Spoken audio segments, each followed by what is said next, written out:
Good morning, good morning, good morning. Good morning, everyone. Welcome back to another episode of Rants About Tech Live, number 171 today? 171 for this Thursday, September 25th it is. I'm your host, Rod, here in cloudy Philadelphia today. And I'm here with some good friends of mine in the chat here already. How's it going, you guys? Good morning. Thank you for being here. This is Rants About Tech, where we talk about today's tech news. We talk about today's eInk news. We talk about today's news, period. Not all news. Listen, we don't touch all news. We keep it super light here. We keep it super light.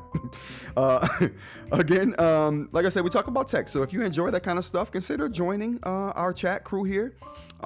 Hit the like button if you want, and consider subscribing to the channel if you like the content as well. As always, we have a Discord, so you can continue these conversations we're going to have here after the live stream. It's down there. It's down there in the description. You can find it.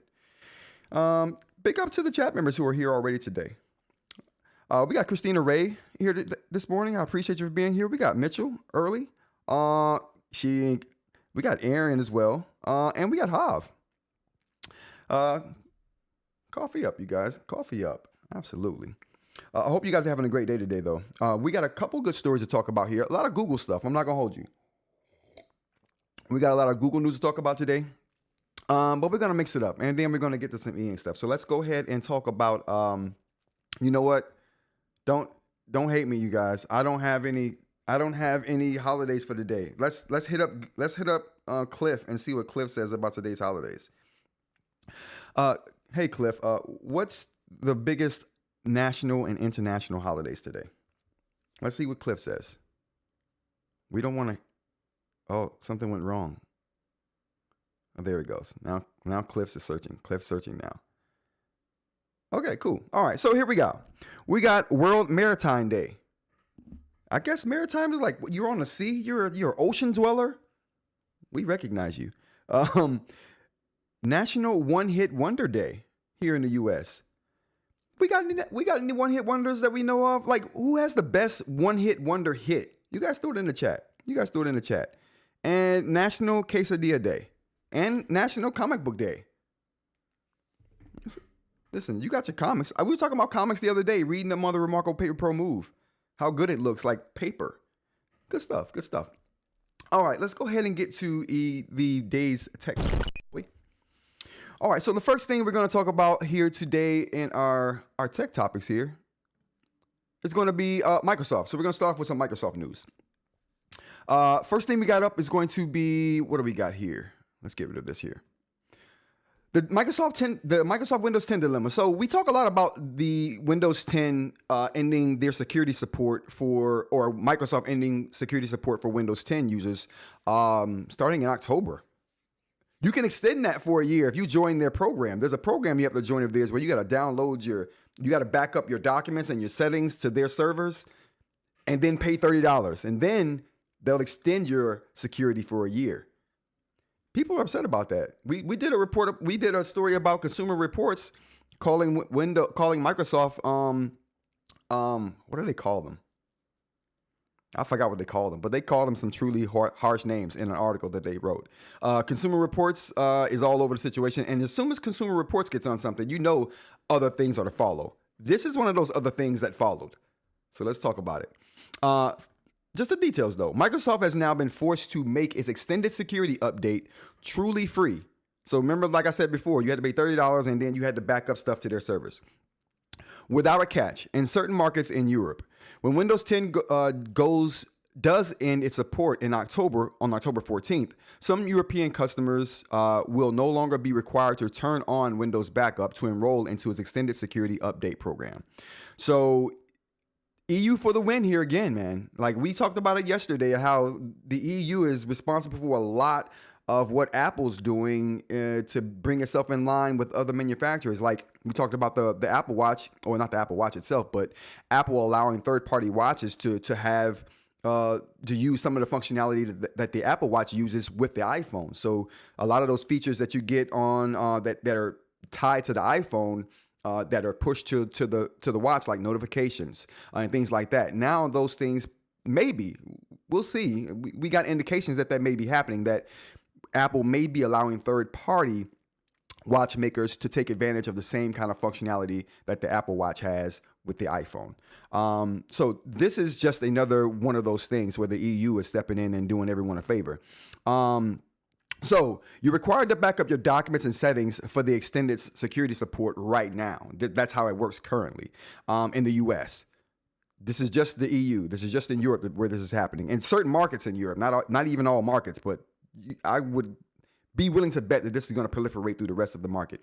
Microsoft has wanted everyone to turn on Windows backup to get the extra year of security updates, but that's now changing. So that may change here as well. I mean, we take advantage of what the EU puts in place a lot of the times here in the US, and this may be one of those things.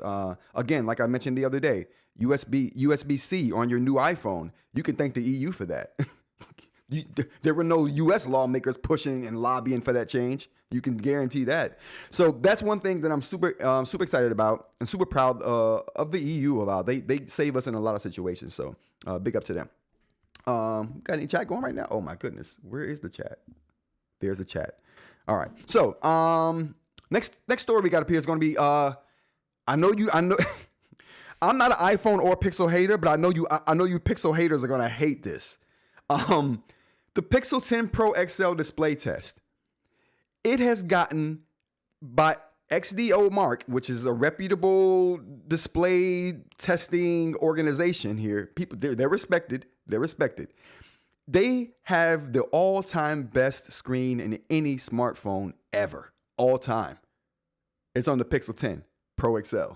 So if you want the best display ever, you go get that Pixel 10 Pro XL and you be happy with it. Let's talk about some of the specs. It's not the best in every category here, but it is the best overall. But you know what this reminded me of? This reminded me of our little debate that we have about the Remarkable Paper Pro Move display, and how I'm like, it's the best display in eInk, and you guys are like, oh, it's not this, it's not that. I'm like, overall, all things considered, it's the best. It's the best. Not the best in a whole bunch of categories, just like the Pixel 10 Pro XL display. Not the best in every category, but all things considered, it's the best. Someone's recognized that you don't have to be the best in every category to be the best. You just have to be what your package, what you're presenting, just has to be the best. And I think Remarkable hit it with that screen on the Remarkable Paper Pro Move. I think they nailed it. They hit it out of the park. I think Google did with the Pixel display too. Clearly. What other specs we got over here? Notables. It has the highest score right now of any smartphone display. So that's what makes it the best all time. And some of the things they liked about it, the tangible things they liked about it was reduced eye strain, which I thought was interesting to a crowd like us. Reduced eye strain, they attributed to the display. I'm not sure if this plays into the eye strain aspect of it, but another aspect they brought up was the screen can drop to just 4 nits in the dark. That's impressive. Okay, when the screen display can drop that low in nits, in a completely dark environment, you will be able to see 4 nits. But yeah, super interesting. I thought everyone should know about that. I'll be preaching that. This will go out as a clip, I'm telling you. All right, let's go on to the next one we got here. Again, as always, though, if you guys have any comments on these, drop them in the chat. And again, if you have anything to say after the show about any of these stories, you can join the Discord. Link in the description, and you can continue the conversation there after we're done here today. All right, let's go on to the next story we got here. So, Google Android PC. Now, I've been ruminating on talking about this, and I don't like talking about stuff that isn't like in play yet. You know what I mean? For me, it's like we hear about this stuff all the time. And I reported on a story like this maybe a week ago, maybe 2 weeks ago now, where I was saying that I read a story and presenting to you guys a story that I saw about Google trying to make Android an all-encompassing operating system. A lot of the same functionality between devices, a lot of the same design language, a lot of the same features and functionality throughout all of their devices that use Android and Chrome OS. So they wanted to like unify the operating systems, kind of like what Apple's doing with their OS 26, right? They're unifying the look and the feel of the operating system throughout all of their mobile devices. Now, that's what, and not just mobile, but their desktop devices as well. So Mac OS, right? It's got the same look as the iPhone OS, right? So they're unifying everything. And this is what I thought that Google was doing here, but really, I initially thought it was just mobile they were doing this to, because that's how I presented it.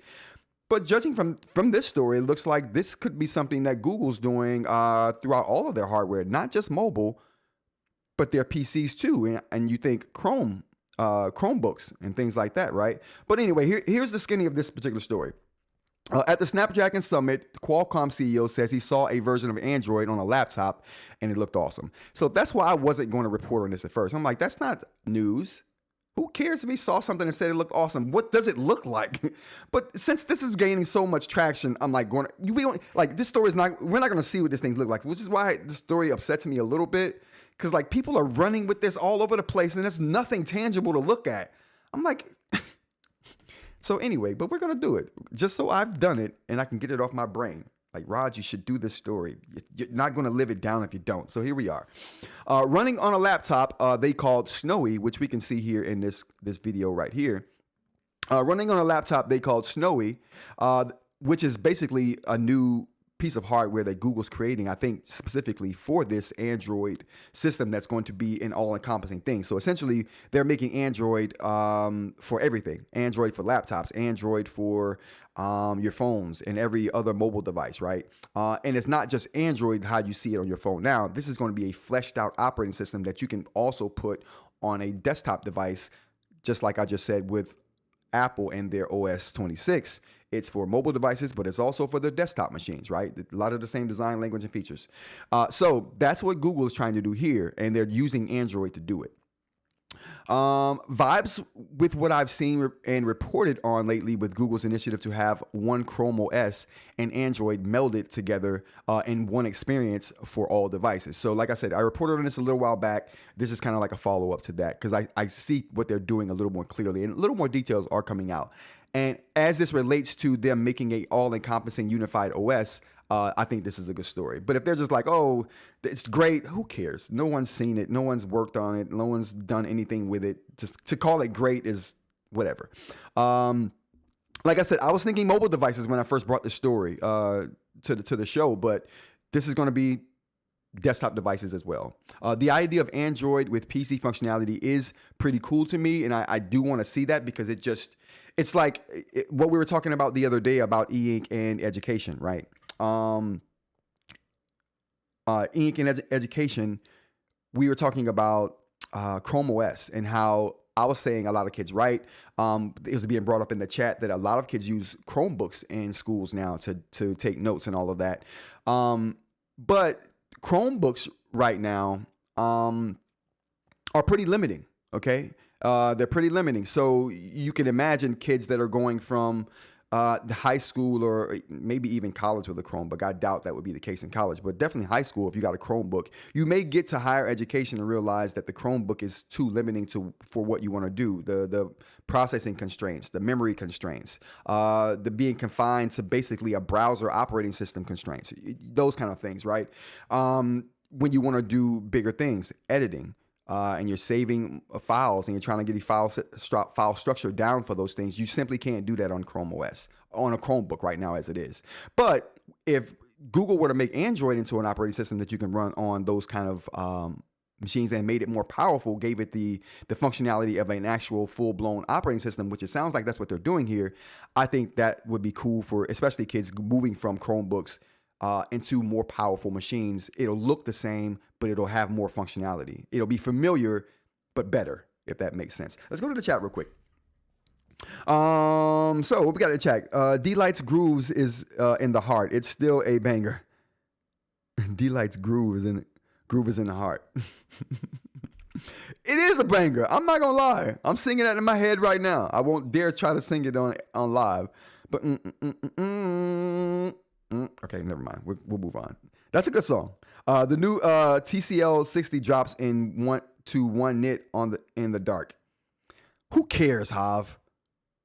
That TCL is crap. You can't listen. We already decided that the Pixel 10 is better for eye strain than the TCL 60, which is supposed to be specifically for that kind of thing.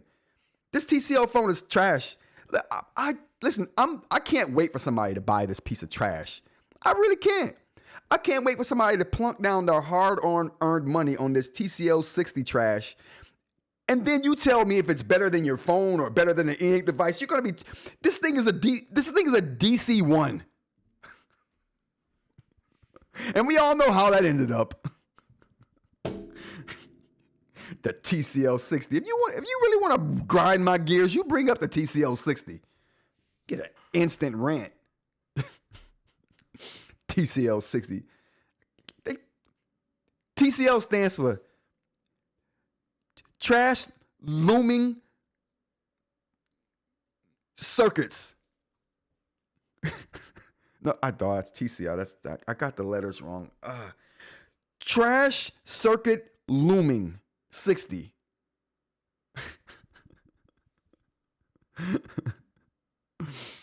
Oh my goodness. My phone can drop to 0 nits. Just tap the power button. Oh my, the rock, of course. BM says Chrome is the new Microsoft Surface versus Samsung Tab. Chrome is, they're going to start throwing Chrome. Well, it's not going to be Chrome. It's going to be, Android. The Chrome OS, they're going to meld Chrome OS and Android into something, and they're just going to call it Android. Christina Ray says, and it'll be more expensive. Yeah. If we're talking about this new operating system, yeah, it'll definitely be more expensive than Chromebooks for sure. Right now, schools hand out Chromebooks because they're cheap. Yeah. See, that's the thing. I don't think this is going to be for the education crowd. Again, like I said, I think this new Android is encompassing Chrome OS and making it more powerful into a full desktop experience. I think this is for people who grew up with Chrome OS. Say you take a kid that's in high school right now, 17-year-old dude or a female chick. She's going to school. He's going to school. They've graduated. They're going to college and they're like, okay, I've started video editing now. My Chromebook just isn't going to cut it anymore. How cool would it be for that person to say, oh, but there is Android operating system that I can just put that I'm familiar with. It melds Chrome OS and Android into one thing. I think it's for someone who's moving on from Chrome OS, not really the education crowd. Chrome OS is going to still be for the education crowd. It's not going to have that full blown, but you know what, if they're integrating everything and they're making it all unified, they may still they may go from calling it Chrome OS on the Chromebook. Oh, maybe there'll still be a Chromebook, but you get Android on the Chromebook, which would be somehow trimmed down. The beauty of Chromebooks and Chrome OS right now is it's simple, right? Just like I talk about the Remarkable platform. The beauty of the Remarkable platform is that it's just people hate on it. Well, we as power users, sometimes we hate on the Remarkable platform because it doesn't have as many tools as we would like. But the draw of the Remarkable platform is its simplicity. It's simplified, stripped down version of a complex OS where anyone can jump in and use it. It's plug and play. That is the same beauty of Chrome OS on Chromebooks. It's plug and play. It's using a browser to do everything. Anyone who's used the internet in the last 20 years has used Chrome, so you instantly feel at home with it. That's one of the draws of the Chromebook, but it's also stripped down to where it's not a full-blown PC experience to get you lost in this. You don't have all the tools. Like I said, there's a lot of limiting factors to Chrome OS if you want to do more, right? But it's a good entry level for people, and it's good enough for a whole bunch of people who only need a browser to work in. Some people, the browser is all they need, right? Same with Remarkable. Some people, just the ability to digitally write something and have it be in eInk and then give them tools to organize it. It doesn't have to be extensive organizing tools. Just the ability to organize it is enough for them. And for those people, Remarkable is really good. And even for people like me, who's a power user, I still find value in the Remarkable platform. You know what I mean? Even though the operating system is simplified. Again, it's the draw of the simplified operating system is the draw of the Remarkable, just like the simplified operating system on Chromebooks is the draw of Chromebooks for education, where you're giving these things to kids who, like I said, a full-blown operating system, they may not know where all the tools and things are, but you give them a browser, they know where everything is already. Christina says, I suppose at least there are sort of light versions of needed software already for the Android. So that's something at least. Yeah, absolutely. Kit's not in the audience today. I can unbutton my top button and relax.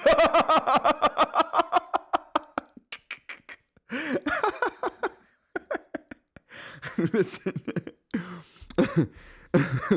It is a different vibe when kids around. Listen, you got to be careful. You gotta be careful when kids around.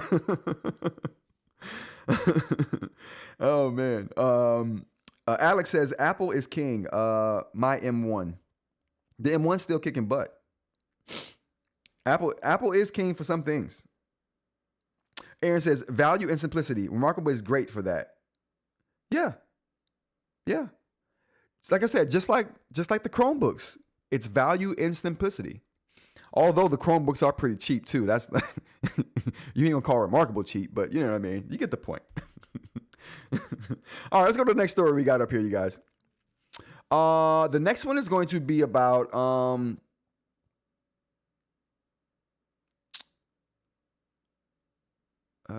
yeah, here we go. Google's YouTube. Does Google want people to stream on YouTube? Jeez, I wrote that crazy on my little notes here. That was ridiculous. I don't know what I was thinking. It was early in the morning. It was early. 6 a.m. writing. That's what that was. So the question here is, a lot of creators start coming out making podcasts and things about Google wanting people to stream. The latest made by YouTube was all streaming tools, right? And we talked about this last week. I'll probably post that video here pretty soon. But we talked about that last week, and where I brought up all the streaming tools and things that were going to happen, and that's how we got into the Arrakis spice conversation. Because I was like, if you can just turn in midstream right now, if I wanted to hit a switch and turn the stream from public to members only, I would do that. I don't really want to make a members only full stream. I don't have an interest to do that. But unless you guys want that kind of thing, I mean, I don't know what I would say in a members only stream. That's why I'm like, what would I do in a members only stream? I do what I'm doing right now. And honestly, if I did a members only stream, it would just be all y'all. So who cares? But the point here is that if I had the ability to hit a switch and go from public to members only, I would definitely use members only streams that way. But that was one of the tools that we talked about. Okay. So there's been a lot of talk about what's come out of that. So I wanted to ask you guys some questions here, okay, about this. Firstly, how do you guys feel about streams? Like, you guys are watching the live stream right now, right? I get it. But do you guys watch a lot of streams? And the reason I say that is because I wanted to ask some questions about, I've been lately taking cuts from my live streams and using those as ways to get content out of the streams that people normally wouldn't see, right? I wanted to get you guys' take on that. If you have any feelings on that, throw it in the comments or in the chat. More people subscribe to my live streams than shorts. I thought that was very interesting. So I make some pretty funny shorts. I like to think my shorts are pretty funny. You know, I think my shorts are entertaining. But I mean, I don't get very many subscriptions from shorts. I'm getting like quadruple the amount of subs from my live stream than I do shorts. That was super surprising to me, considering I've never felt like my live stream was anything. I come on here and I just have fun. I'm not trying to make a thing out of this. It's become a thing, right? But I don't know if you guys remember, the hardcore fans of the show will remember when I first started this, it was rough goings. I was just like, I'm just doing a test to see how well I can live stream. I wasn't trying to turn it into anything. I don't think I still am trying to turn it into anything, but it's very interesting when I look at the metrics and see that I get way more subscribers from live streams, and I never would have considered that, than I do from shorts. I mean, my video numbers are what they are. My video numbers always do well, and I never really consider those because, like I said, now if my numbers start to slump, then I'll care. But right now, I've never had a problem with my videos. It's always the shorts and the live streams. So how do you guys feel about that? Do you guys consider yourselves more live stream watchers than you do shorts? the subscription thing really threw me off. I was really surprised by that. Like, people subscribed from watching me on live streams. I thought I turned people off honestly, I thought I came in here and just turned people off. And like, I thought I lost subscribers from the live stream. To be honest with you, that's why I thought that went. I mean, do I care? No, that's why I still came on here and did it. I just have fun. It's cool. I like it. It's fun. And I get to talk to you guys. Like, y'all my only friends. Y'all my only friends. Your boy don't get out. Y'all my only contact right now. I'm making content. I'm out in the summer, but in the winter, listen, y'all are really my only friends in the winter. I go nowhere in the winter. My only contact with people other than Amy is gonna be you guys. But yeah, it's super interesting. But continuing on with the stream content, the majority of my TV viewership on YouTube also comes from live streams. So not only are people subscribing more on my live streams, they're watching my live streams more on TV than they are my videos or the shorts. So this is all very interesting to me. So when I looked at my numbers and I looked at what people were saying about the streaming tools and how YouTube wants people to stream, I'm like, I can see why YouTube wants people to stream. Streams are where it's at right now. It seems like it. I could be wrong, but if I'm looking at my metrics on YouTube, is saying, okay, more people watch me on streams than even on my videos that I find are very well produced, but they're not. No one's watching those on TV. The streams, though, yeah, they watching streams on TV. Very interesting. Very interesting. How do you guys feel about that? Streaming over everything or nah? Let's go to the chat real quick. All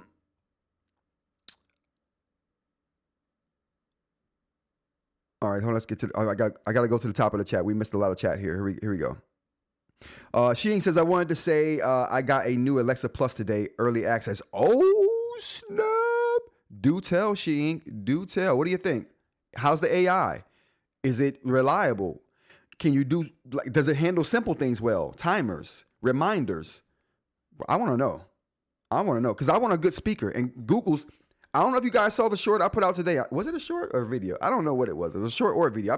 I've just been putting together mad content and putting it out. Now, I might do a members only video thing to where as soon as I put videos on YouTube, it's for the members. So members have access to all that stuff at one time, but everyone else will get it slowly over time. Because how I have it now is I have like 3 or 4 videos coming out a day. But if you guys are interested in seeing that dumped on you at one time, I'll do a members only to where the members will get all those at one time, and the rest of the community will get it how I space it out over time. You guys let me know. Actually, I don't know. That might be tacky. That might be a little tacky. I don't know. Let's get through the rest of the chat here. Rather than a dedicated device running Chrome OS, it makes more sense to have it as a dual boot option on a phone, i.e. DeX. Yes. Plug the phone to a monitor, launch beefier OS.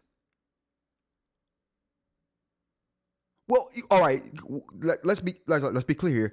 We know DeX is based off. I forgot what it's called, bro. DeX is based off something that Google made for that express purpose. So Google's probably just taking that mainframe and using it for themselves because they've never really used it.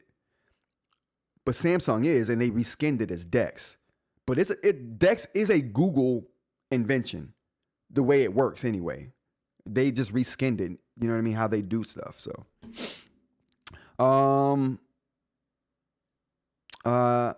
Hav says, I like Kit, but his live streams are like a cult. He holds the 10 commandments. Here we have debates, and I love that. No doubt. Well, you know what? I mean, there'll be times where you will want that vibe, and then there'll be times you want this vibe. That's the beauty of having my vibe for the live stream and then Kit's vibe for the live streams. You don't have to choose between the two. You can do both. You know what I mean?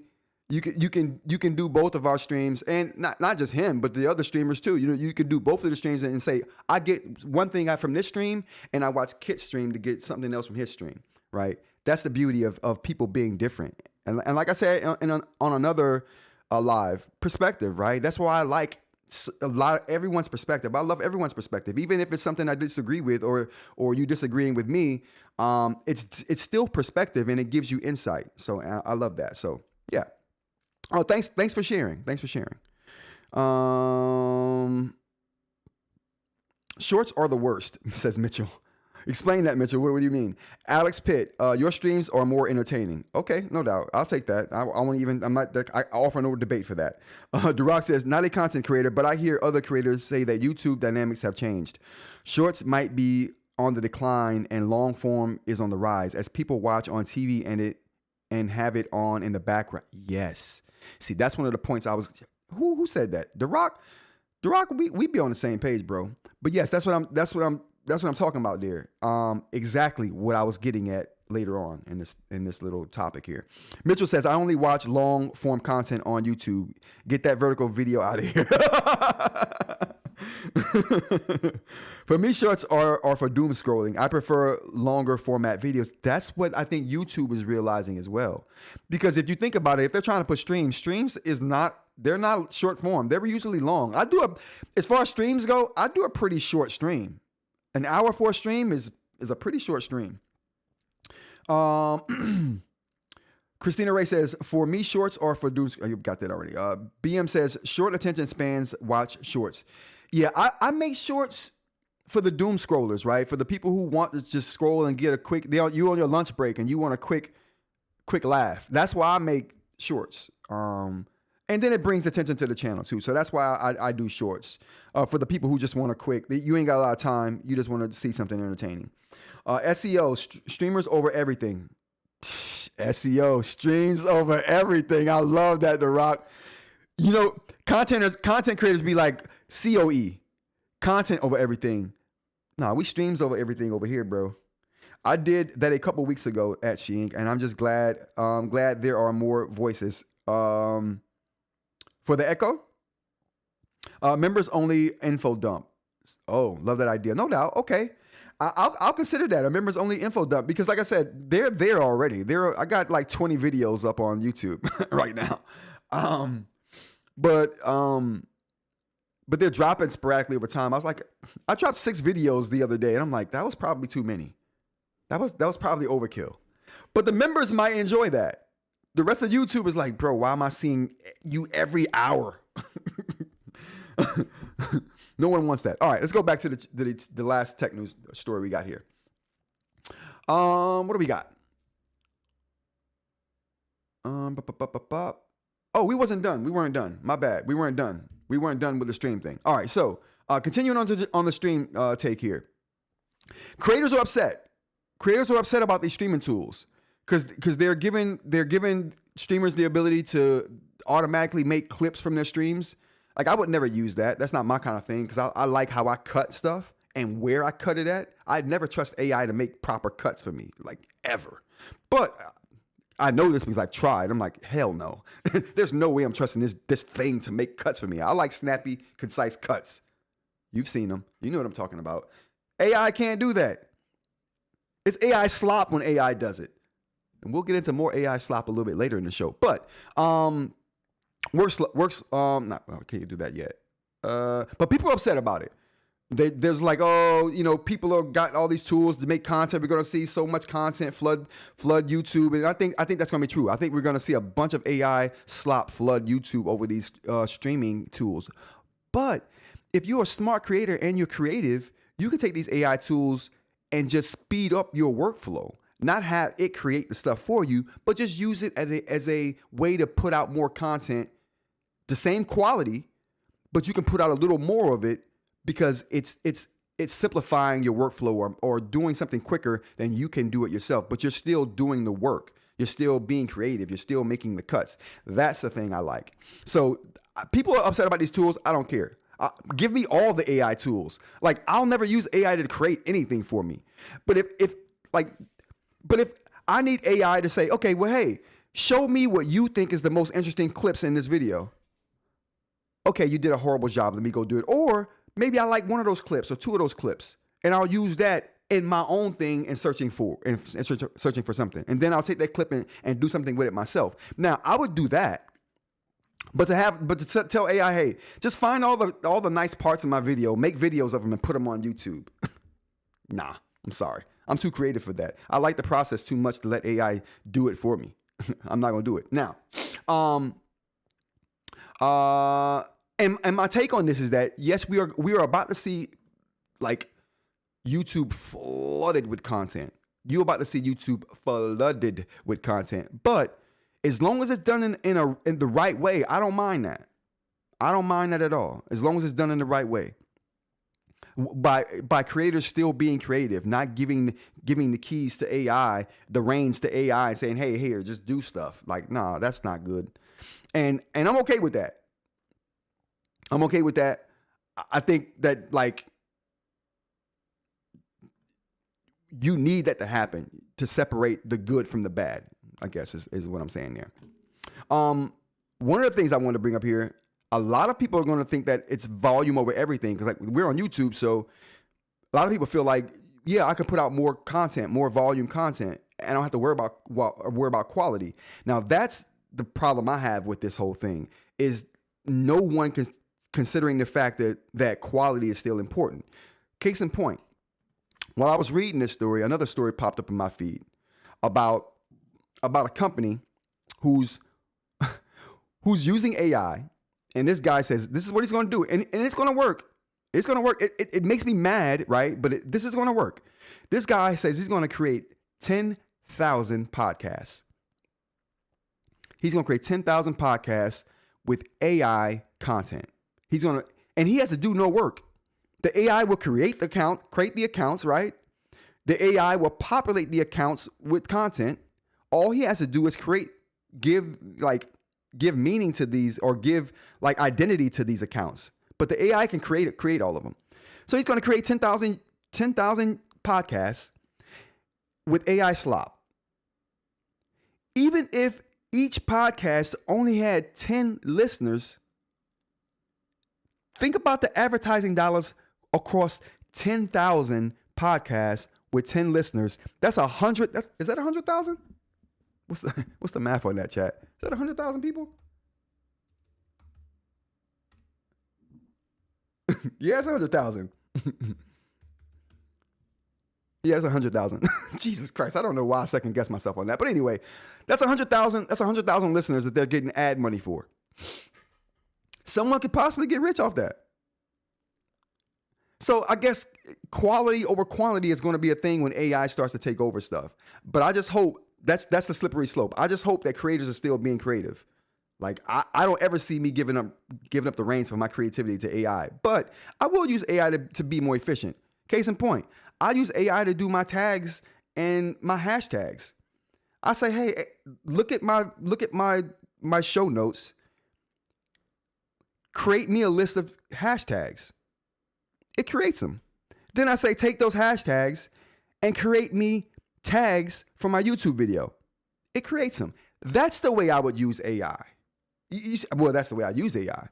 To do things like that. You know how long I used to have to sit and think about tags for videos? And then think about that for hundreds of videos. Now just think about how much time I'm saving having AI create the tags for me based off the content that it sees. You see what I'm saying? Like, that's to me how AI should be used in helping you do things faster. I'm not creating content any faster. My process is still the same, but the mundane parts of that process are getting faster, which helps me create content quicker. That's how it should be. All right, I'm done with that. Okay, I went way too long on that. We're already 40 minutes into the show. I haven't hit any topic once. My bad, you guys. All right, we got one more to talk about here. One more tech topic to talk about here, and then we're good to go. All right, last thing we're going to talk about is work slop. Have you guys seen this? I hadn't heard anybody talk about this, and I didn't even know it was a thing. But apparently, work slop is a thing. And I just got done talking about AI slop for creators. AI generated work slop is here. It's killing teamwork and causing a multi-million-dollar productivity problem, researchers say. Now let's get to the meat and potatoes of the story here. So this is essentially about work that people use AI to do, and then it makes mistakes that aren't corrected, right? These mistakes get passed along the chain of productivity, right? Because sometimes when you get done with a document, you're handing that document off to another division in your company. You're handing it off to another team in your company. Then that team gets the document. They use AI on it. It makes more mistakes. So it's a compounding problem with AI in companies now, where every section in the chain is using AI, and the AI is making mistakes that's never getting corrected. So once it lands where it's supposed to be with all the mistakes in it, now someone has to take the time to correct all those mistakes, find those mistakes, then go and do the research again. That's costing you time and money. So I don't know if you guys are going through this at all, but I could definitely have predicted this right here. I mean, I didn't think it was going to happen so quickly. I didn't even know companies were using AI in every aspect like they are now, with not having any guardrails in place, right? For checking AI, knowing that AI will hallucinate. But anyway, who's at fault? The worker? I mean, they're just doing what they're told. Should they be responsible for the output though, right? So should anyone as someone who works somewhere and is being given a task and their tools are AI tools, should that person be in charge of the output? Or should there be guidelines in place? So is the worker at fault? Is the company at fault for implementing the AI, for not having those checks and balances like I just talked about in place for when someone uses AI? There's a procedure that you got to go through that outlines things that help catch mistakes that are made by AI. Is the AI at fault? I mean, let's blame the AI. We're going to blame the AI for sure. What do we think, chat? Workplace slop? I didn't even know it was a thing. I knew creator slop was a thing, but I didn't know workplace slop was a thing. Also, I hear that information shorts are now competing with TikTok and just searching and getting an AI summary. Interesting stuff. Yeah, AI summaries are a thing. I'm not gonna hold you. I'll read an article. Then what I'll do is I'll get the AI summary after I read the article to take the specifics out of the article for me. But that's after reading it. So I know when a tidbit doesn't sound right. You know what I mean? I know when a quote wasn't right because I've already read it. Now I'm just trying to get specifics out of it. Sometimes it does a good job, sometimes it doesn't.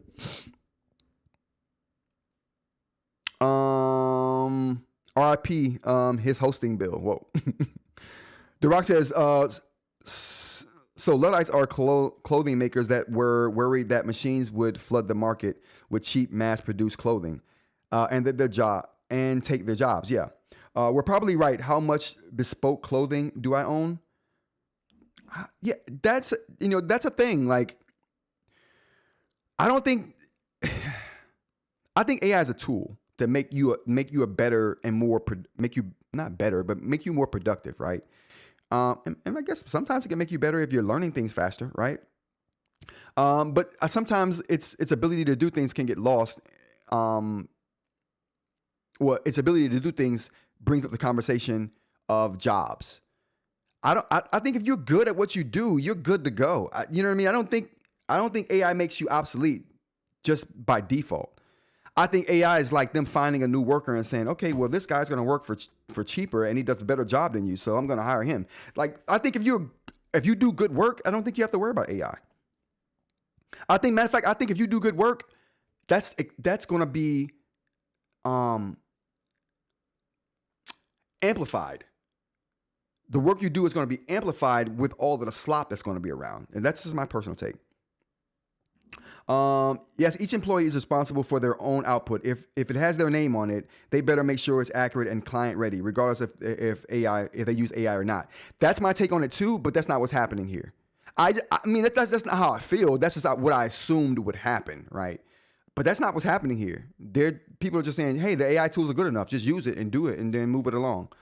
Not taking the time to check their work. Rehire everyone. All right, let's go on to get to the eInk part of the show, shall we? All right, this show's gonna go a little long today. It's definitely gonna go a little long today. All right, eInk.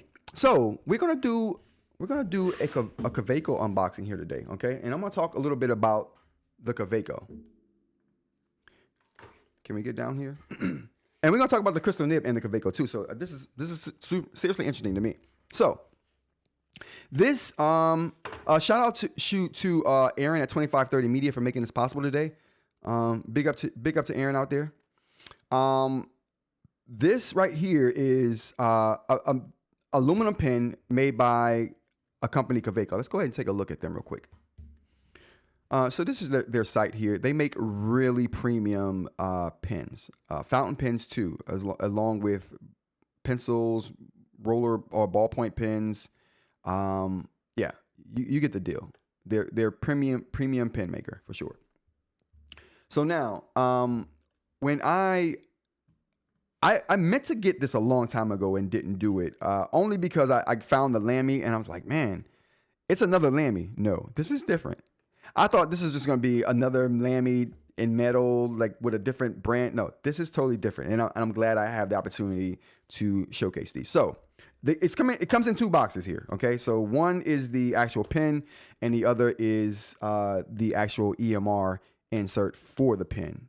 So it's one of their premium pens that you just get an EMR insert for. So now, let's go ahead and take a look and see which one is the pen and which one is not. So we're going to take the cases off here. All right. So I think this is the pen one and this is the insert. So we'll go ahead and take a look at this pen one first here. Let's go ahead and open it up here. Yeah, this is the pen one. So this is the pen, which I absolutely love the size of. And the color of it. I really do love the size and the color of this particular pen here. It is beautiful. It could have been in any color probably, and it still would have been beautiful, but this is seriously beautiful. Okay, now, it's a roll or it's a twist top, right? Which I see a lot of premium pens have the twist top. I get that's a thing on premium pens. I'm not sure if it's for me. I won't hold it against the Kaweco though. I won't hold. I'll hold it against all premium pens. Okay, I won't hold it against this one because it just seems to be something common to all of them. So now it's all metal. So this is an aluminum pen right here. Super, like it doesn't feel. Let's get this out of here. For a second. Now it doesn't feel heavy. So it's not a heavy pen, but it has some heft to it. It's not like. What I'm going to do is I'm going to compare this to the harder metal, and I'm also going to compare it. I'm going to compare it also to the Lamy here. Actually, you know what I have to do?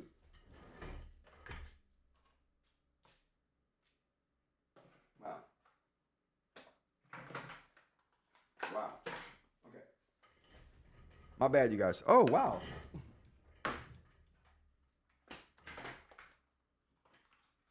Okay. I thought I had pens in here. I do not. Okay, so they're all gone. All right. I may have to pull a nib from somewhere else. Let me see what I have in here. Oh, no. Wow. All right, chat. I don't know what I did with my nib, but oh, there it is. Okay. We'll probably have to compare. No, we won't. I'm gonna have to do this. I'm gonna have to do it. All right. So hold on. I'll be right back.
All right, you guys. So my bad. All right, now how many people did I lose? Oh, I lost a few. Okay, we're good to go though. All right, so my bad, you guys. So what I was trying to do here is, let's go back down here. What I was trying to do is, what I did was I was trying to compare all of these pins, right? The heart of metal here. I was trying to compare the heart of metal to the Kaweco here. Now, the problem is the nib I don't have a nib in the heart of metal. I took the nib out of the heart of metal to test some other things. I'm always testing here, so I take nibs out all the time. But what I was going to do is take the nib out of this pin, which is a super note pin, and put it into the heart of metal. I just realized that the nib that's in the Vista here, like this ceramic nib, can we see that? Yeah. The ceramic nib that's in the Vista is not the same size as the nib that comes in the heart of metal. I just tried to put this nib in the heart of metal and it fell out. It's too small for the heart of metal. The heart of metal takes a bigger nib. I thought that was super interesting that they would go with a smaller anyway. Yeah, anyway. So we're not going to be able to test the heart of metal, but I can tell you how the heart of metal feels. So we're going to keep this in the comparison for now.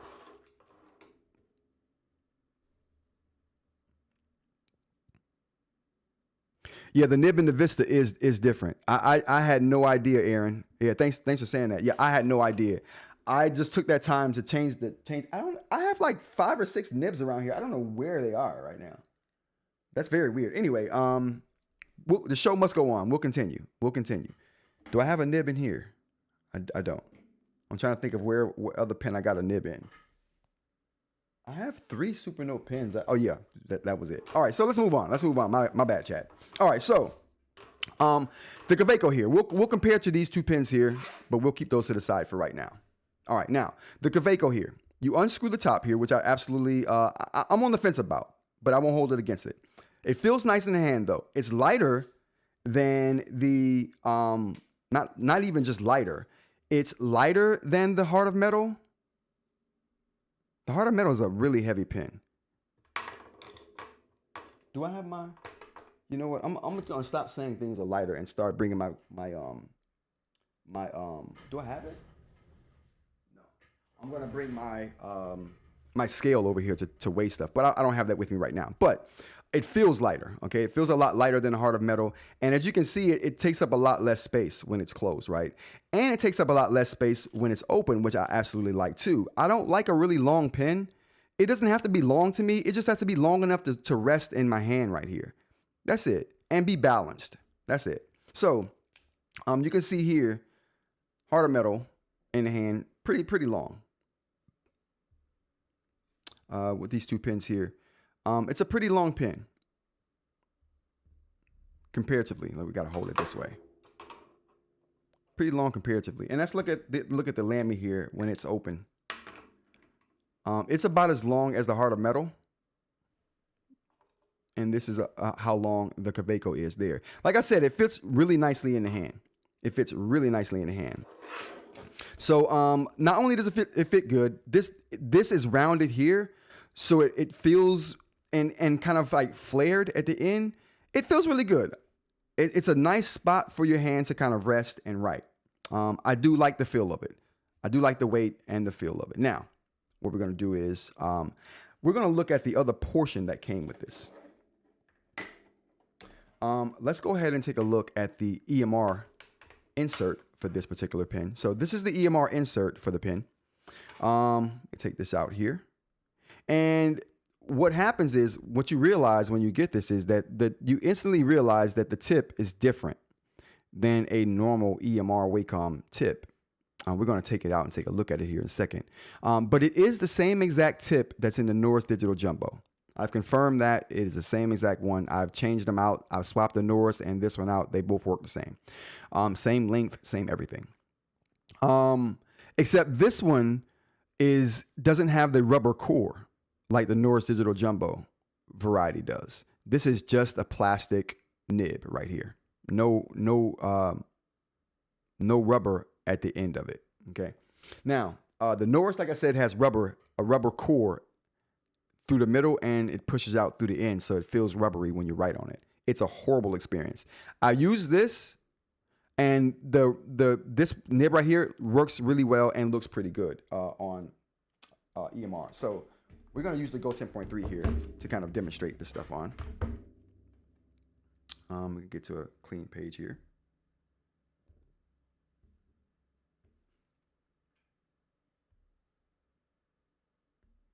All right, now, there we go. All right, now, let's put that to the side there. So what we're going to do is test this on there, but we're going to go ahead and put it in the pin now. Set this to the side. So let's go ahead and take the, and how you do it is you unscrew where the threads are right here. Can you stop moving? Okay, there we go. So what you do is under the threads here is the screw off point or the unscrew point. So you just unscrew it from that point right there, which is brilliant in my opinion.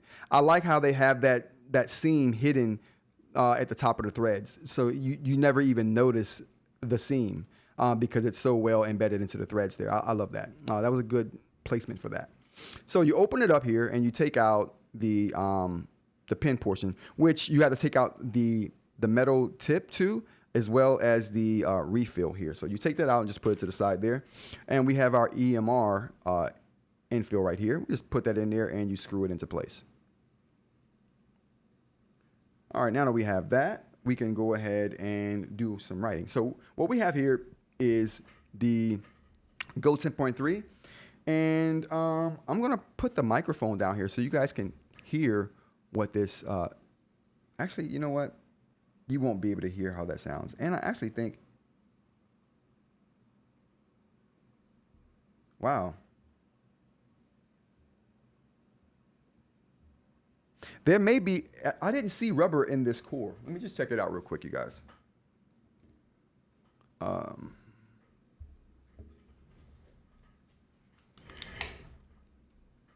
don't think.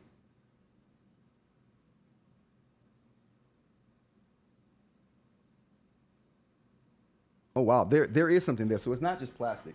It doesn't look like the rubber core that's inside of the Norse Digital Jumbo nibs, but there does seem to be some kind of tip to this that's making it soft. So there probably is a rubber core to this as well. It doesn't feel especially good. I won't hold you. So it doesn't feel especially good. We're gonna, yeah, there is a rubber tip to this that I absolutely do not like. We'll trash this right here. What I'm gonna write.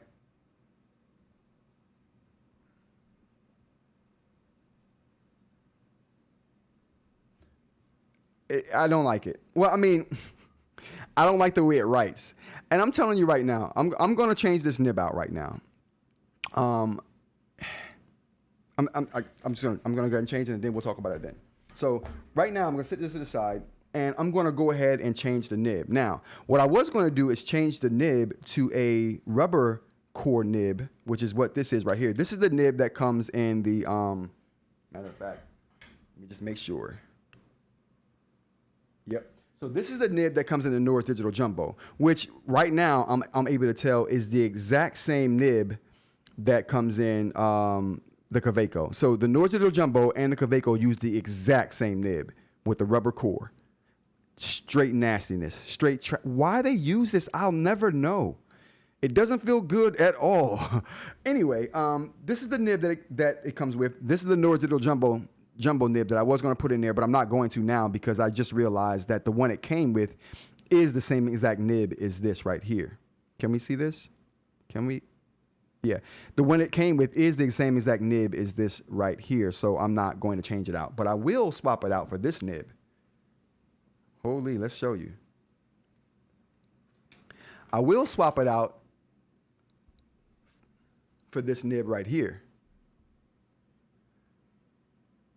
Now this nib is not nasty trash. This nib right here has a ceramic tip to it, and it feels wonderful. And I took this out of the Norse Digital Jumbo, so we're gonna throw it in the Kaweco now. What do we got here? Listen, the volume is off on the Go 10.3, but it's still giving me notifications. All right. So we took the nib out of there. And we're going to go ahead and put the crystal nib inside the Kaweco here.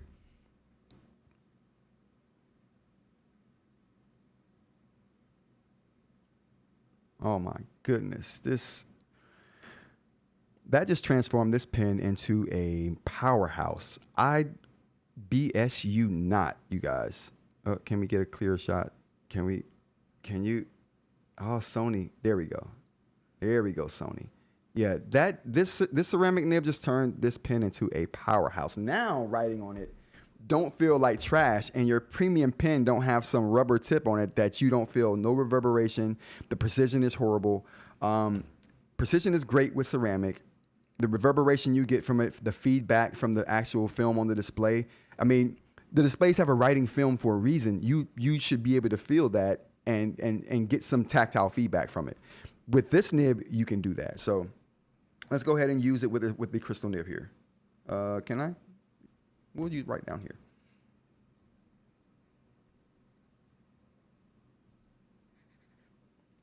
And you get a nice sound. I love this. I love this. This now, without the ceramic tip, I wouldn't care about this. That's why the nib is so important. What nib you choose for your device or your stylus is super important to your experience. Yeah, you're gonna have to hold something, but I'm telling you that the tip plays a big part in that. And you don't have to get ceramic. Get a plastic tip. But that rubber tip is just nasty. You're going to have a way better experience if you replace that tip with something plastic. There are some plastic ones on the market. I've bought some that will fit in the Norris that don't have that rubber core. But they all come with the rubber core, and apparently the Kaweco comes with the rubber core as well. But man,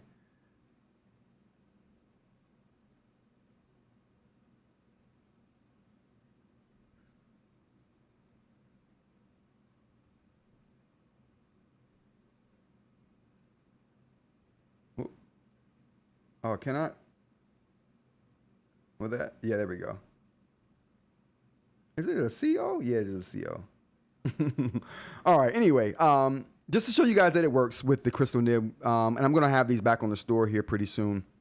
I'll send out a newsletter letting you guys know. If you want to get in on that newsletter to let you guys know when I get the crystal nibs back in, just go to the website ransombytech.com and hit the newsletter at the bottom of the page there, and you'll get signed up for it. But yeah, I love this. I love this. So this is now better than the Heart of Metal for me for a couple reasons. The first being, it's all metal that's lighter. You know what I mean? It's got weight to it, but it's lighter, and I like that. Another thing that I like about it is it's shorter.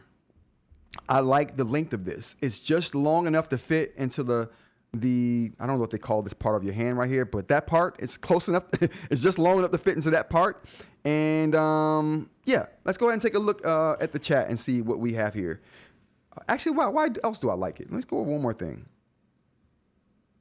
The design is nice. I like the matte finish too. The matte finish is really nice. So that's one of the things that gets overlooked sometimes. But I prefer a matte finish over a shiny finish like what's on the Lamy. I do love the Lamy still. Now, if I'm picking between these two devices here or these two styli here, if I'm picking between the Heart of Metal and the Kaweco, they both now have ceramic tips. So the Heart of Metal doesn't have the ceramic tip advantage that it used to when you do that. So no advantage there. They both are made of metal. No advantage there. But the Kaweco is lighter, shorter, has the matte finish that I absolutely love. I like the hand piece here, the way it feels a lot more than I do the metal hand piece here on the Heart of Metal. So that's another thing. It writes dark lines, so the lines on here are as dark as the Heart of Metal line. So I'm gonna go ahead and show you guys here. Let's get rid of this real quick. Oh boy. Okay, I see where I went wrong. Let's get rid of this. Trash that. And I'm gonna just write. Oh, I can't with the Heart of Metal because I don't have the. Oh, this is gonna make me so mad. Oh, it doesn't matter. It doesn't matter because the heart of metal has the same line thickness as the Vista. Okay, so we can just judge how the line thickness on the heart of metal would be based off the Vista. So just to show you, so the line thickness on both of these pins, or both of the Supernote pins and the Kaweco, is the same. Now let's go ahead and do the Supernote.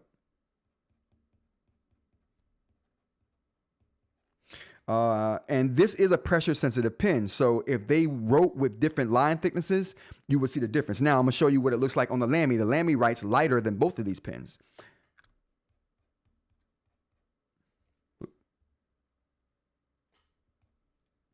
Okay, hold up.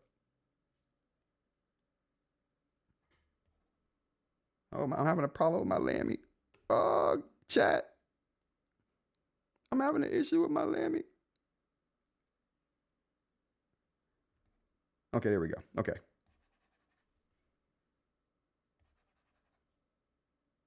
Okay, here we go. Here's the Lamy. With the same ceramic nib that's in the Kaweco.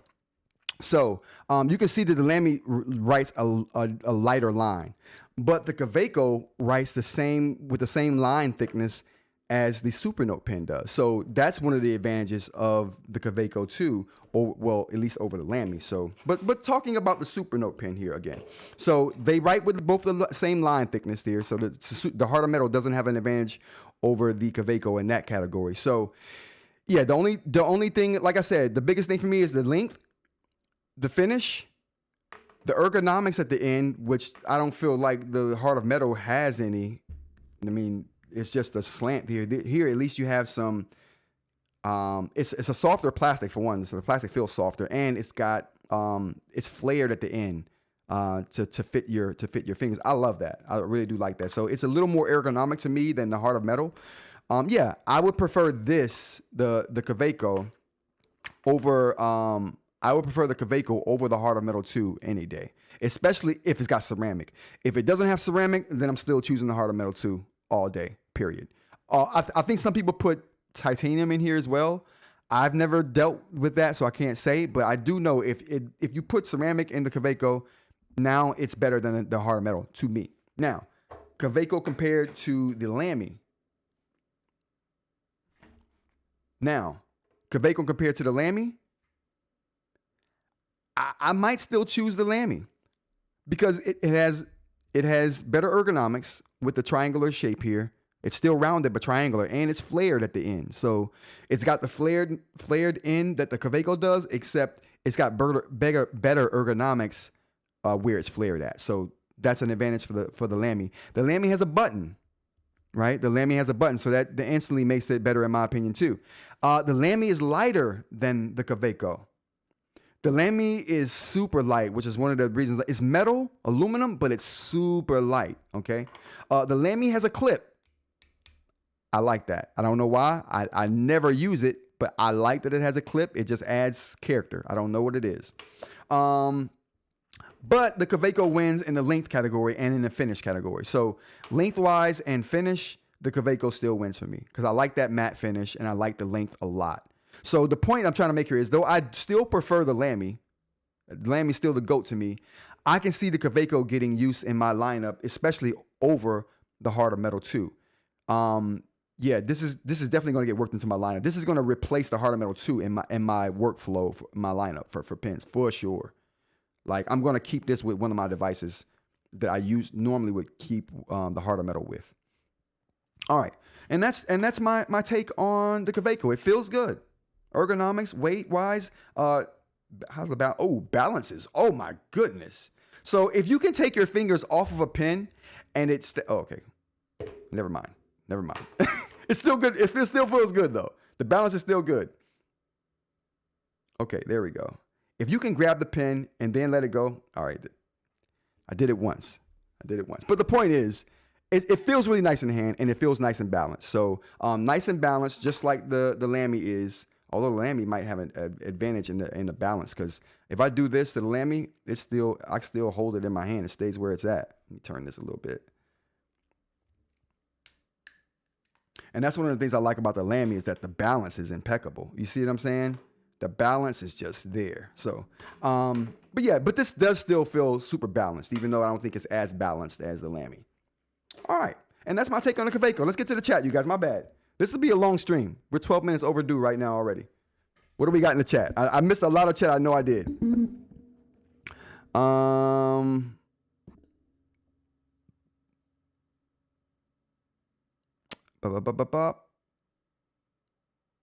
All right, here we go. BM says, wow, Kaweco. Yeah, I'm surprised too. I love the Kaweco. I never would have thought I would love it like that, but I do really like it. The Rock, that is a really nice stylus. Yeah, definitely. The Kaweco is a really nice stylus. Mitchell, the only downside to the active or remarkable stuff for me is no cool third-party stuff like this. Yeah, that's. I was just thinking that this morning when I was putting that little thing together there. The Rock says, really need a clip though. It's not magnetic and would need a loop to attach it to the device or case. Yeah, that's exactly what I just said to The Rock. We're on the same page with that. It doesn't have a clip, which, like I said, that's the only downside for it for me when compared to the Lamy. Oddly enough, I didn't care about it not having a clip when comparing it to the Heart of Metal. I guess because the Heart of Metal clip isn't as substantial as the clip on the Lamy, so you just notice it more. But this clip right here is just, you know, it's not as substantial as this clip.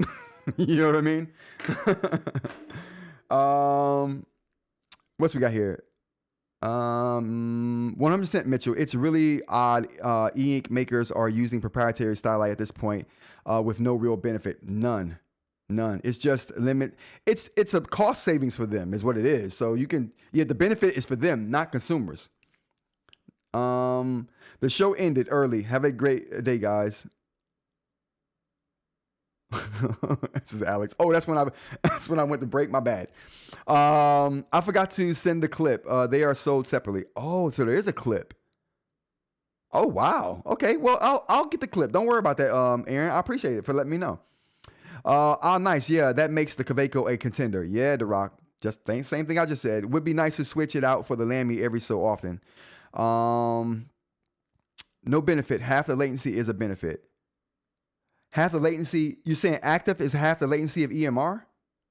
Let me know if that's what you're saying, Mitchell. The nib in the Vista is different. Yeah, it's smaller than the nib in the Heart of Metal. I had no idea, bro. I had no idea. EMR latency is under 10 milliseconds, and I'd argue the limiting factor at that point is eInk refresh rates. Good point. Oh, someone needs to screen grab Rod looking at a nib with a magnifying glass.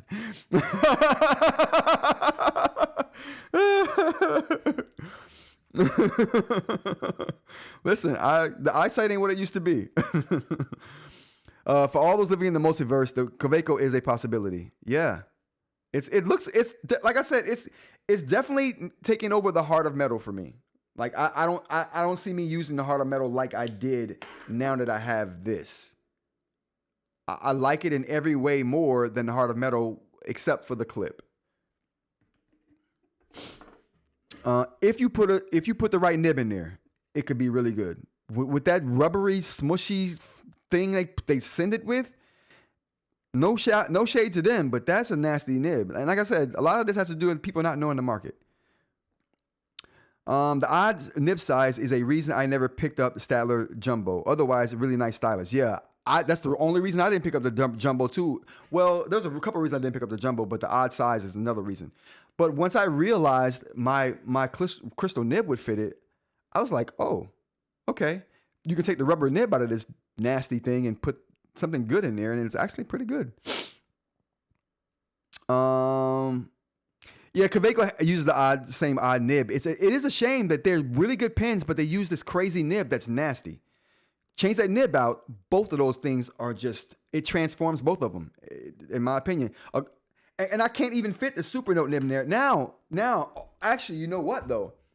Now that I know that the nib in this is smaller than the normal Supernote nib that comes in this and that comes in the clickable pen, now that I know that's different, I'm so glad I never bought these inserts.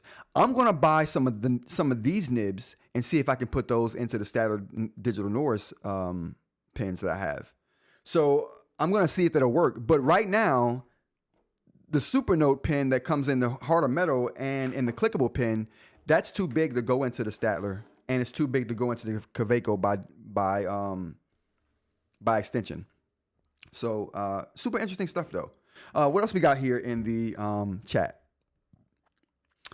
How's the length compared to the Lamy without the cap? Let's check it out.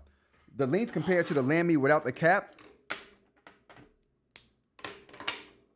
I think it's too short in my opinion at that point, DeRock.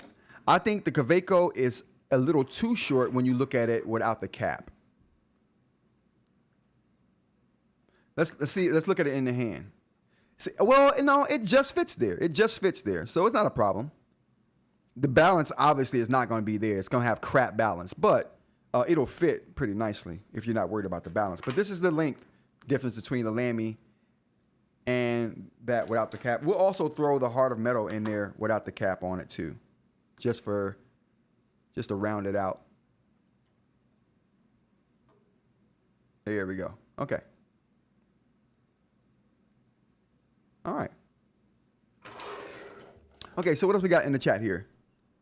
Would love it with an orange nib in the Kaweco orange. Oh my goodness. Well, I can't make an orange nib, but you know what I can do? I can make an orange nib sheath, an orange nib sleeve, and put ceramic in that. Which would, if it's clear ceramic, is going to make that clear ceramic turn a tinge of orange. Yeah, it might be good. I'm gonna check it out. Just comparing Heart Remarkable 2 to Remarkable Paper Pro 21 milliseconds for EMR, 12 for USI, plus Remarkable special sauce. Yeah, there could be faster EMR out there that I'm not aware of. Well, I think the EMR for artists is better. I think the EMR for artists is better than what we get on these eInk tablets. Am I late, Dr. Ling? No, not late. You're good to go. Listen, this show is going long today. It's going long today. What else we got here? So we did the Kaweco unboxing. We got done with that. Great pen, like I said. I love the feel. It definitely beats the Heart of Metal 2 for me, for sure. But you got to get that crappy rubber tip out of there. You got to put some ceramic in there, or maybe some titanium, or maybe some hard plastic. But that rubber tip and some felt wouldn't do the Kaweco any justice, for sure. What else we got here? Let's go to the options here. Oh, here we go.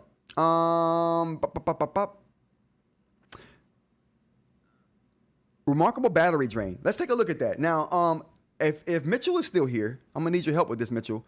I think it's interesting to get graphs. Okay, I love graphs. When people show me graphs of stuff, it's super interesting. Let's take a look at some graphs of Remarkable Paper Pro Move battery drain. If that's interesting, I love it. I love it. Let's take a look. Let's see here. All right. Can we? Oh, there we go. All right, there we go. So, oh, this is not the one I wanted to look at here. We got other ones to look at. Oh, we got even other ones to look at. Oh, where is it? Where? There we go. All right, so this is the first one here. Capacity percentage and brightness percentage. So what we see here in the can we see this? Where am I at? There we go. Now I'm bad at interpreting charts sometimes. So what we got here? So Mitch, if you could tell us what we're looking at here, that would be great. Aaron says the only downside to the Kaweco is price point. This turns into an expensive EMR when you add the crystal nib, but I think it's worth it. Yeah, it does turn into an expensive EMR. It does turn into quite the expensive pen when you add the crystal nib to it. But I would argue this pen needs the crystal nib, just like the Jumbo. There's a lot of pens that I feel like don't need the crystal nib. The Lamy needs it. Well, the Lamy comes with a regular palm nib sometimes, so you don't need it for that. But this, you don't get an option except for the rubber, and the Nordic Jumbo, you don't get an option other than the rubber, it seems like. So for those two pens, I think the crystal nib is a must. Like, if not the crystal nib, just some plastic, a harder plastic or something. That rubber is just nasty. All right, so Mitchell says we're looking at OS reported battery percentage and front light percentage over the course of a few normal usage days. Awesome. So we got the days down below there. Yeah, nice work, Mitchell. Mitchell did some awesome work outlining the battery work here. The goal was to see how the remove handled when reading books, which is pretty high drain scenario. Yeah, that's one thing that I didn't realize, and we were talking about in the Discord, is that I didn't realize that reading books like drains so much more of the battery than taking notes. I would have thought it would have been the opposite way around, because when I'm taking notes, I'm constantly doing something. But when you're reading, it's like it sits on a page and it's not supposed to drain. But I guess the page turning and some other factors that are involved with the reader apps makes it drain a lot more battery. Super interesting. So this is over the course of a few days here, and what we pretty much see here is that we got 1, 2, 3, maybe 4 days being documented here, if I'm reading this correctly, with use. So I guess are the spikes in the spikes in the battery the percentage, the charging times? I'm assuming that's what that is. Are the charging times where the spikes here are happening, and then the degradation is the drain, the actual battery drain over those course of the day? Yep, gotcha. Big spikes of charge. Okay. All right, let's go to the next one we got here. This is over the course of a few days. So you can see the brightness going up on this first day right here, but you don't have a huge drop in the drain, which I thought was interesting. This next day we got on the 22nd, we got a bunch of changes in the brightness, and you got a huge drop and on the 22nd here. But I thought it was interesting looking at this graph that you didn't get a battery drain with that spike in the brightness right there. Or this one here, it looks like on the 23rd there was some sustained brightness being held over time, but the drain wasn't that significant. So so maybe it's not the brightness at all that contributes to the battery drain. Maybe it's something else. What do you think, Mitchell? We're going to go to while you answer that, we're going to go to the next graph here.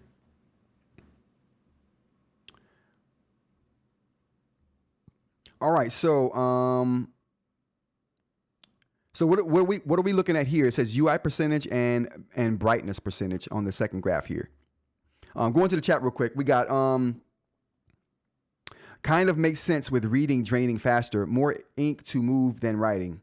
Okay, good point. Good point, Dr. Ling. That would be my guess. That's not a bad guess. Alex says, everyone I watched say they said reading heavy won't last a day or two. Oh, so reading does drain more of the battery. Okay. I mean, I didn't know. Mitchell says brightness isn't a big factor as I thought. Max brightness is about 30 milliamps. So yeah, it looks like from your graphs that brightness wasn't a factor in battery drain, like I thought it would be as well. So front light efficiency, I guess, is pretty good. You know what? This would be kind of cool. I'm gonna have to go do some of this kind of work on a Books device to see what the back or the front light drain is on the battery. About 9 hours of straight reading. Okay. This graph was me trying to kill it by just leaving it on. Okay, gotcha. So this sustained, you just left it on there. It'll run for over a day idle if you're not interacting with it. Interesting. So this is just a consistent drain over the course of a day, not really using it here. Does it? I see the backlight percentage is changing a little bit throughout the day, but not the use. Let's go to the next graph we got here. Same kind of thing here, right? With the second UI percentage graph.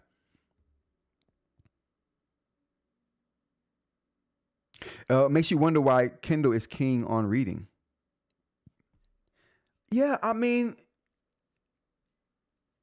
I think Kindle is king on reading because it's just Amazon with the books. I would imagine those readers are optimized for reading, so they might last a little longer. Are we getting the same battery life out of readers as we are on the note takers with the reader apps going? Has anybody looked at that? Khaled had a similar test where he had an auto page turner on a remove. I don't remember if he compared the light versus none though. Yeah, this graph is a 65% to 0% normal reading session I had the other day. Okay.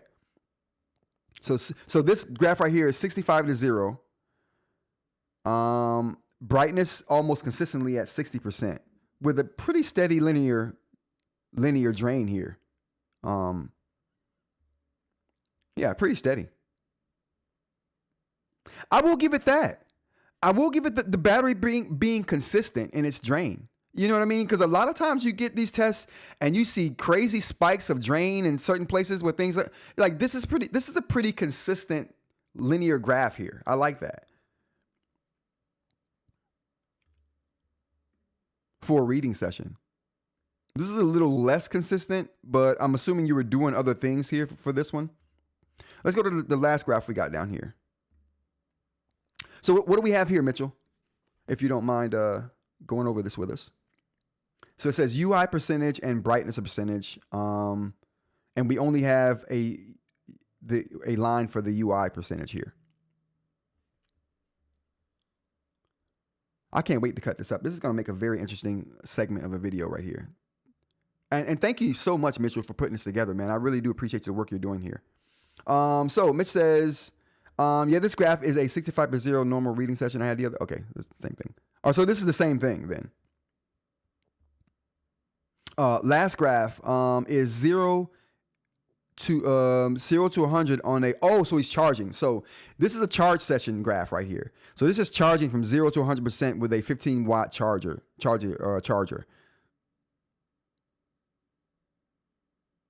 Yeah, these graphs are great. I'm definitely going to make this into a video for sure. But yeah, I think this is great information. Oh, you can't see the high end because of my face. Let me get rid of that. There we go. Okay, so this is a graph here going of a charging session from 0 to 100. And you can kind of see it's pretty consistent too. I like the consistency of the remarkable battery. I really do. I like the consistency in charging and discharge. It seems to be super consistent. It seems to be super consistent. So to sum this up, what are we thinking? About two days of use if you're reading, Mitch? It seems like that's what people are saying. Would you agree with that with your test? And it seems like I said, the takeaway from these graphs for me is that the battery is super consistent in how it charges and discharges. I love that. That bodes well for battery life and sustained power. So yeah, 9 to 10 hours of reading would be about Mitch's guess there. For me, that's 3 or 4 days of evening reading sessions. Okay, no doubt. Super interesting. Super interesting. I like that. I love this. See, this is the kind of stuff I like to see, and that I don't think you're gonna get in a lot of places on the tubes about eInk. Is just nitty gritty data. You know what I mean? I'm very data driven, and I love graphs. This is straight up my alley. So thank you so much, Mitch. I really appreciate you, man. This was great work. You definitely should post this if you haven't posted it elsewhere. I'm definitely going to make a video out of this and post it on the YouTubes, but definitely good work, man. I really appreciate that. All right, you guys, I think we may have reached the end of another show. What? Can you believe it? I mean, it wasn't that bad. This is an hour and a half. We got an hour and a half show. That's not bad. Listen, we only went over half an hour today. But that was a half an hour well spent with battery drain tests and some other stuff that we talked about. So I really do appreciate that. So thank you to Mitch for bringing that up. Thanks to Mitch for doing that work and sharing it with us and allowing me to put this on the live stream too. So thank you. I want to go ahead and thank the rest of the chat crew here. We got Hav. Hav's here first. I really do appreciate you for getting here early, Hav. We do our morning coffee toast together. Thanks, Mitch, for being here, and thanks for the graphs. Thanks for BM. Christina Ray, thanks for coming. We got Sheeing, thanks for being here. We got Aaron, The Rock. We got Mitch. I said Mitch already. Alex, thanks for being here. Who else we got? Blah, blah, blah, blah. I think that was it. I think that was a really concise group of people today. I really appreciate you guys for being here. If I missed anybody, my bad, but I do think I got to everybody here today. Thank you guys for joining. If you like the content, hit the like button down below. Subscribe if you want to see more content like this. Discord in the description below if you want to join the Discord and continue these chats after the live stream. Yeah, I think that's it. All right, everybody. Thank you for joining me. I appreciate you for being here. And until tomorrow, you all have a great day and take care.